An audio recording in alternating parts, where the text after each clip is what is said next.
ฮะกินข้าววะเอากินก่อนมาเบิ่งทางนี้ก่อน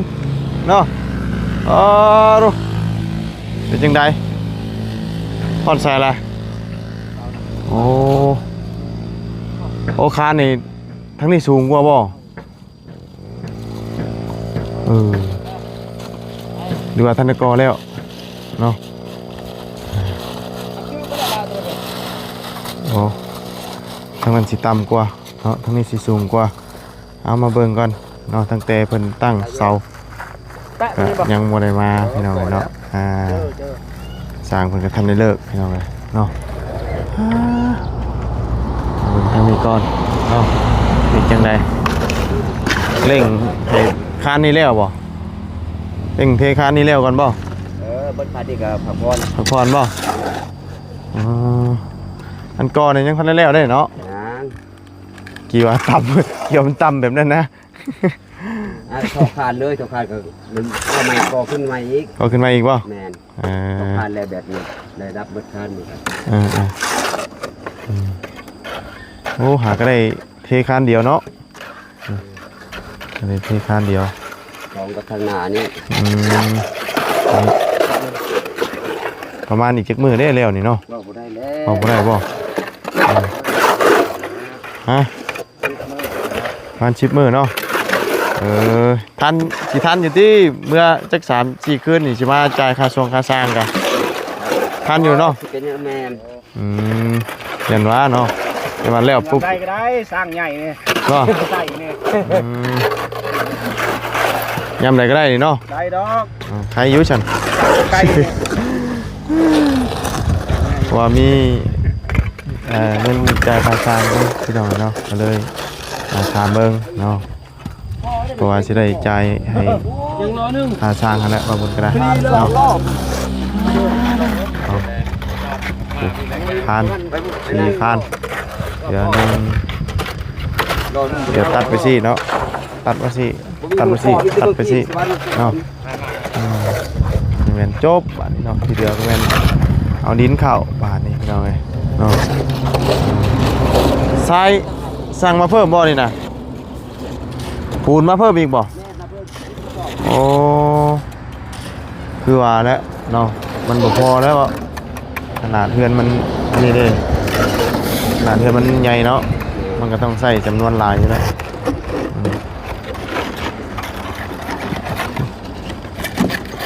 ของหล่อใส่ปูนเล็กแห่ใช่เนาะประมาณ10 มื้อแล้วดิ10 มื้อแล้ว10 มื้อเนาะลายหอมอยู่โดยแต่ว่าตัดมานี่แล้วจังตัดนี่ติ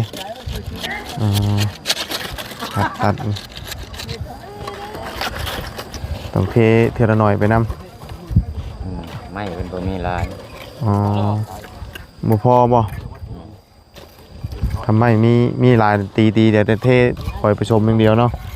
อันนี้เทมื้อนี้บ่นี่กะเป็นเศร้านี่แต่ว่าแห้งแล้วเนาะ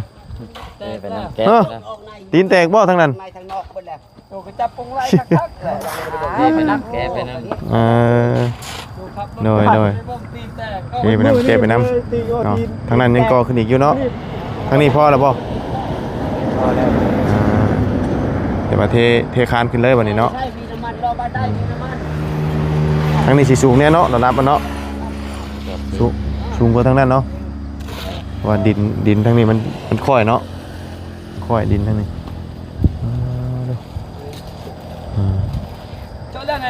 แล้วกันว่าแนวเขา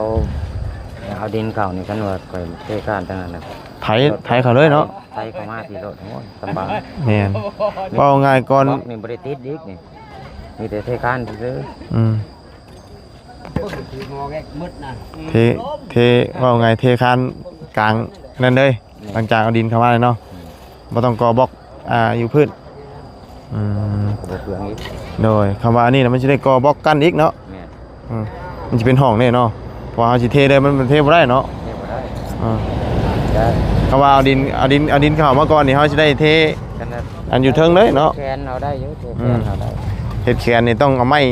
เป็นลักเอาเนาะ ฮ็ดนั้นก็ได้บ่พร้อมก็ได้พอก็ได้ โดยเอาก็นี่ก็อิงตามทั้งเพิ่นนั่นเนาะนี่นะเนาะว่าเพิ่นมี เหมือน กำลังเอาดินเข้าบ่คำนั่นก็เนาะ ตามว่ากันได้ โดย ส่วนเฮากับบ่มีหยังเนาะมีแต่ว่าถ้ารอจ่ายงบสร้างจุเจ้านะที่เฮามีน่ะเนาะมันจบเนาะส่วนตัวอันอื่นนี่มันบ่ฮู้ละพี่น้องเอ้ยเนาะ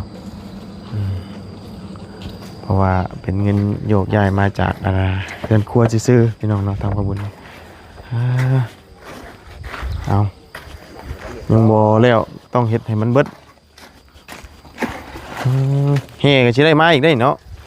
เฮ่บ่นี่ดีไซน์นำ แม่คนชายเลย พ่อบ่บัดนี้ตัวเฮ่นี่กะยังขาดอันนั้นบ่ได้ติมูว่าสิพ่อบ่พ่อเนาะทางเบิ่งว่าสิพ่อหรือบ่พ่อ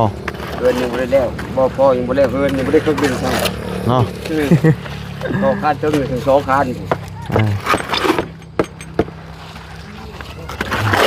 เจาะระดับมาบ่ครับ ทำมืดได้แล้วกันเนาะ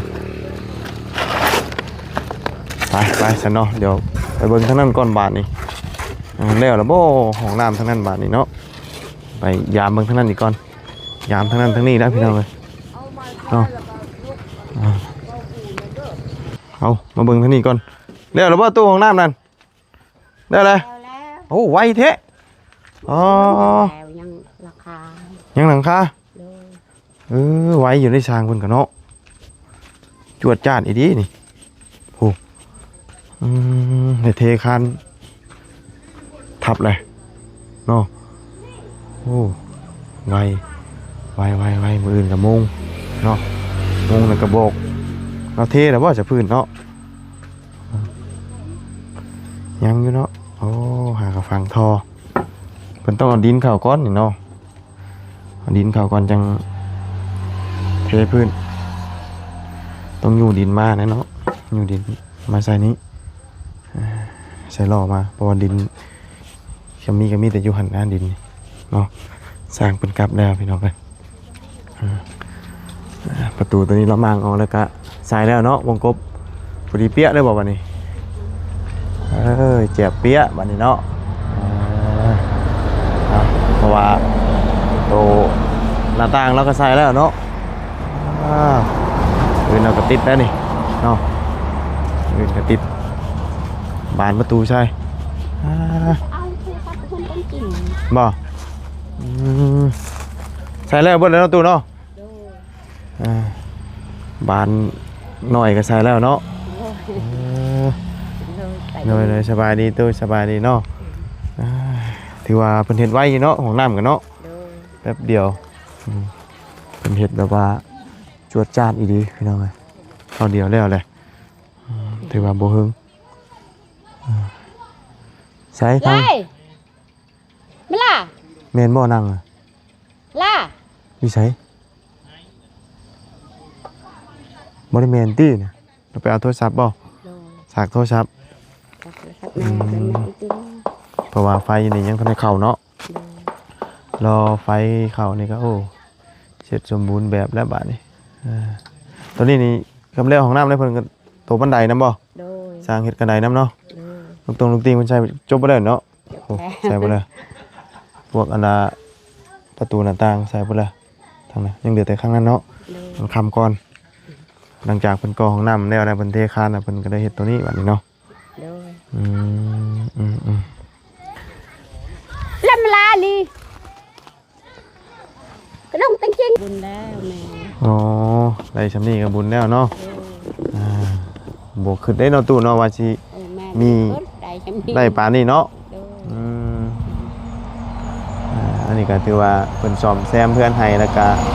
ได้ห้องน้ำห้องในได้พื้นได้ไฟเนาะแล้วก็ไฟเพิ่นเข้ามาก็ ได้ชำนี้ เออ เอาแล้ว หน่อย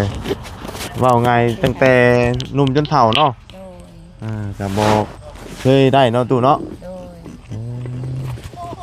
โดยไฟฟ้าก็บ่ได้ใช้ตั้งแต่นมจนฮอดปานนี่ แต่น้อย มันมาได้ใช้ตอนเฒ่าปานนี้ เอาไปได้ใช้เลย เนาะ แห้งแล้ว อ่า สวัสดีเด้อ ๆโดยเอาดินเข้าบ่ฮะเอาดินเข้าของน้ำบ่เอาดินได้ใช้นี่น่ะ บอนนั้นขุด มันบ่โกนบ่จ้ะ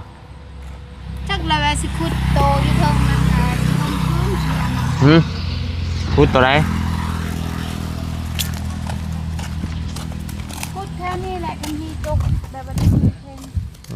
ก็สิทุ่มคืนเพิ่น อันนี้มันเป็นคลองน้ำบ่บอกนี่ โดยเป็นคลองน้ำบอนนี้ คำว่าคุดเอาวันนี้กันสิอันยังมันก็สินั่นนี่เนาะมันก็สิน้ำมันก็สิไหลเข้าพี่บัดเนาะ โดย เฮาก็ส่วนเอาตามคลองมันแล้วตามหม้องอื่นก็บ่มีเนาะดินเนาะชวนเอาหม้องอื่นนะมีแต่บ่อนนี่ดอก โดยบ่มีแล้ว ก็ได้อยู่เนาะเอาอยู่นี่ก็เนาะ โดย ชวนเอานี่ก็ขุดเอาในนี้นี่เอามาไปใส่ขุดเอาเลยนะนี่บ่ได้หลายปานใดติอันนั่นคือว่ามันใกล้สินั่นแหละก็ โดยยังหน่อยเดียว อันนั้นใกล้สิเต็มแล้ว ว่านั้นเพิ่นก็เอาตัวพวกทรายนี่ไปปรับเอาเนาะทรายนี่ไปปรับเพราะว่าทรายก็หลายเติบเด้เพิ่นก็มีแต่โบกกับบ่ได้หลายปานใดเนาะโบกห้องน้ำนี่ก็บ่ได้ใช้หลายปานใดเพิ่นก็ส่วนหม้องนี้น้ำนี่ได้ไปใส่ครับพออยู่ดอกเนาะบ่บอนนั้นเอาไว้ค่ะ ฮะ หมักอันใหญ่ ไม่บอกใหญ่บ่ เป็นดาวเอาออกมันก็ยามมันล่ม เดี๋ยวมันล่มเนาะ โดย เพิ่นใส่บ่แล้วเนาะอันตัวอันประตูน่ะเนาะ โดยใส่แล้วแต่ว่ายังใส่แนวลบ อันนั้นหน้าต่างนะ โดยก่อนแนวลบนั้นเราบ่มีควันตัวน้อยตัวใหญ่มีอยู่แต่ว่าตัวน้อย ควร ๆ เจาะ โดยควันเจาะอันเดียว ตัวนั้นมันเราบัดบ่ทันแล้วตัวนั้นเนาะตัวประตูใหญ่น่ะ ใส่กัน บานพับใช่บานพับแต่ว่าตัวห้องน้ำนี่เราย้ายลงไปแล้วเราประกอบเสร็จเลยเพราะว่ามันมีบาน เราใส่ได้ มันมีอันน่ะบานพับลงเลยเด้เนาะเราเทคานแล้วแหละแม่นเรามาใส่ประตูนี่กับใส่ลูกติ้งแม่นบ่ โดยลูกติ่งใส่หมดแล้วลูกติ่ง ยังเหลือแต่เฮ็ดบันไดบัดนี่หลังจากเลยห้องน้ำเนาะ โดย แล้วรวมเบิดทั้งอันเฮ็ดห้องน้ำกับอันนี้น่ะจักล้านนะจะบ่นะ 7.5 ล้าน 7 ล้าน5รวมเบิดทั้งห้องน้ำทั้งตัวนี้เนาะ โดย ทั้งบันไดครับถือว่าโอเคอยู่เนาะว่ามันมีบันไดนำเด้ เนาะ แต่ว่าสร้างอันผู้นั้นนะเฉพาะอันโตอันบันไดนี่กับลูกติงกับอันประตูหัน5 ล้านบ่จะว่านะ อันนั้นควรเฮือนมันมีแต่ส่วนตัวเฮือนเนี่ยมันมี2 ล้านเนี่ยตามคันใดนำแล้วก็ทำมันมี5 ล้าน5เนี่ย เพราะสร้างคนอันโตอันตะบิดอันนั้นอันมาเบิ่งอันนั้นมีแต่โตเฮือนนี่5 ล้านบ่ 6 ล้าน 6 ล้าน โดย เฉพาะโตเฮือนเราอ่ะ อันนี้เราแบบว่าผู้อันนี้เฮ็ดนั่นก็บ่ฮอดชั่วโมงเนาะแบบว่าเครื่องมันครบเด้ แม่น เราเฮ็ด จะบ่ได้ถึงเนาะ โดย เฉพาะตอนอันมา นี่นั่นเราแบบว่าเราก็ซอยแน่เนาะ โดยเฉพาะสร้างผู้นั้นเฉพาะบันไดกับใส่ลูกติงหน่อยนึงแล้วก็ประตูอีกหันหน่อยนึงวงนึงเนาะ โดย กับอันคำว่านั่นก็เปลี่ยนตัวนั้นเนาะ โดย อยากได้6 ล้านโอ้มันก็แพงแน่เนาะ แต่ผู้นี้เดี๋ยวแบบว่าเราซอยเราก็ซอยเนาะแบบว่ามัน2 ล้านซื่อๆเราเอาเนาะ โดย ผู้นั้นตั้ง6 ล้านเราอยากได้ แพงเกินเนาะ โดยแล้วก็เราขุดเรามีแต่500,000เราเอา อื ผู้นี้นะ มอันคุดคุมมันนะ โดยปกติผู้อื่นนั่นเป็นล้านเขาเอา โดยดินกับดินมะครังแข็งยำเนาะ โดยมีแต่หินนะ แต่หินมืออื่นน่าจะชวนใช่เนาะ โดย มืออื่นไม่ได้ไปใช่ติ บ่สิส่วนให้มันแล้วเลยเพราะว่านึงว่ากะเบิ่งเวลาขาดน้ำอิหยังเฮาเวลาเขาขาดหยังกะเฮาสำบายเนาะเฮาไปซื้อเด้ โดยมีแต่ว่าส่วนมืออื่นแล้วเนาะ โดย เอาไปใส่เฉพาะอันนี้ก็น่าจะได้แล้วนี่เนาะ โ มันก็อันนั้นก็นี่คือว่ายังบ่ได้หลายปานใด คือมื้อนี้แหละเราอยากเฮ็ดแต่ว่าตะปูบ่มีเห็นก็ต้องซื้อไหมเห็นเฮาบ่ได้อยู่เฮือนเราแบบว่าเราสิเฮ็ดหรือบ่มีคากตะปูอีหยังก็มันยากเนาะ โดย เห็นเฮาบ่ได้อยู่เฮือนเด้เราอยากซื้อก็ มันบ่ได้เนาะ โดย ต้องมีเจ้าของอยู่นํเนาะเวลาอันนั้นอันนี้เบิดหั่นแหละเฮาก็แล่นไปซื้อมาให้เพิ่นเนาะเอาคำมืดได้สร้างเพิ่นกลับไปแล้วพี่น้องเอ้ยเพิ่นก็กลับแล้วทางนั้นก็เนาะ โดย ถือว่ากลับไปแล้วพี่น้องเอ้ยเนาะไปซั่นเนาะมื้ออื่นจังเฮ็ดใหม่ โดย สิตาวๆคือกันดับบาดนี่มืดตื่นตาเลยเนาะ โดย พอดนตรีบ่เฮ็ดอีกติ มื้อนี้มันมืดแล้วเด้ว่าสิอาบน้ำ อาบน้ำเนาะไปอาบฝั่งนั้นคือเก่า โดยถ้าว่าแล้วห้องน้ำก็สิอาบอยู่ห้องน้ำเลย โดย สบายเนาะ อาบอยู่พี่แล้วสบายเนาะ แต่ว่สิบ่ข้ามทางแล้ว ต้องเอาน้ำเข้าไปสายน้ำเปิดเข้าไปมันก็สบายเนาะอาบน้ำอยู่หั่นมันก็สบายยามหนาวมันก็บ่เย็นปานใด โดย ลมพัดมันก็บ่เย็นเด้อาบน้ำมันนั่นมันเย็น โดย ลมพัดเพราะว่า หนาวแห้ง มันหนาวเด้สะเงียดเนาะ ไปสันไปเลยเด้อสบายดีเนาะเอามืออื่นต่อไปเนาะ โดย มื้อนี้ค่ำแล้วเราอ่ะเนาะขอลาก่อนมื้อนี้เราอ่ะเนาะเอาทางนี้มืออื่นพี่น้องเนาะเป็นการสิมาเร่งรีบเนาะเร่งเรามาเบิด6คนเพิ่นน่ะเพิ่นมีกันอยู่ทั้งหมด6คนเนาะเวียกทางนั้นแล้วก็มาต่อทางนี้เพิ่นว่านี่เนาะกินข้าวแล้วบ่ ใช่ประตูน ประตูน กำลังสิเมื่อแล้วนี่ กินก้อนน่ะ ตำยังนี่นะ น้ำไม้ โอ้ตำเอาบ่หรือว่าขั่ว ครัว กินบอลมืดแท้ก็บ่กินอยู่เทิง เอาออกน้องจะกินนั่นน่ะ ยาแล้วกินแล้วเนาะกินโนดชูเจ้านะเนาะ น้ำลายอยู่กิน โดยเพราะว่าค่ำแล้วเนาะกินบ้องอันมันแจ้งๆแล้วเด้อใช่จะดีได้บ่กินบ่ หาเบาไล่ หามากินข้าวนี่ แม่น ไผเฮ็ดนี่ไผเฮ็ด ไม่เท่าน่ะ แล้วใส่น้ำมันบ่แบบขวดใส่น้ำมันนั่นนี่เนาะหอมกุ้มๆพี่น้องเอ้ยเนาะเราย่อมาให้กินเนาะกี่ว่าเพิ่นสิมากันกินข้าวบอนมืดๆนี่พี่น้องเอ้ยเนาะกินย่างมืดแท้กินอยู่มองแจ้งๆ เนาะ เนาะ นั่นแจง เนาะเอาซะพี่น้องเอ้ยเนาะมีแต่ว่าให้เพิ่นกินข้าวกินน้ำเนาะ เลือดมันอ่อนเด้ ฮ้อนแล้วใต้โคมกินเลยฉันเนาะกินแล้วบ่จะดียังบ่กินเนาะใต้โคมกินเนาะนี่ เลือดอ่อนเด้ ฮ้อนแล้วเรือนมันฮ้อนเนาะตัวรางนี่แค่แน่มันเย็นลมพัดวีมานี่ได้นี่ ยัน เนาะ เผ็ด เผ็ดบ่ ถ้าเราไม่ได้เผ็ด กินบ่กินข้าวบ่นี่เราหาผ้าขาวมาให้กินนี่ตำหน่อไม้บ่คือตำบ่จักตำหรือยังขั่วบ่จืนบ่เพิ่นเอิ้นจืนบ่บ้านนี้บ้านเฮานี่ส่วนนายเอิ้นจืนเด้นี่ ใช่ไหม แซ่บบ่เอาบ่ไรชิมเบิ่ง จะดีเข้าเลย เผ็ดจางบ่ พัดไอ้หน่อไม้ เผ็ดจางๆบ่เบิ่งสีมันนี่นะ โอ้โห เผือกจ้างเพชรนี่เว้ย เอ้าก็มันจางๆเด้จาง จางเกลือแล้วก็เผ็ดกับพริก เบิ่งสีคำเพชรนี่ช่วงสีจางเพราะว่าส่วนลายเพิ่น ลองแม่ประตูมาเชื่อครับ ส่วนลายเพิ่นจะกินจางคนทางนี้นะแต่ว่าเพชรเจ้าบ่กินบ่กินแม่ กินแม่ กินแม่ กินน้ำกันนี่แล้ว กินเนาะ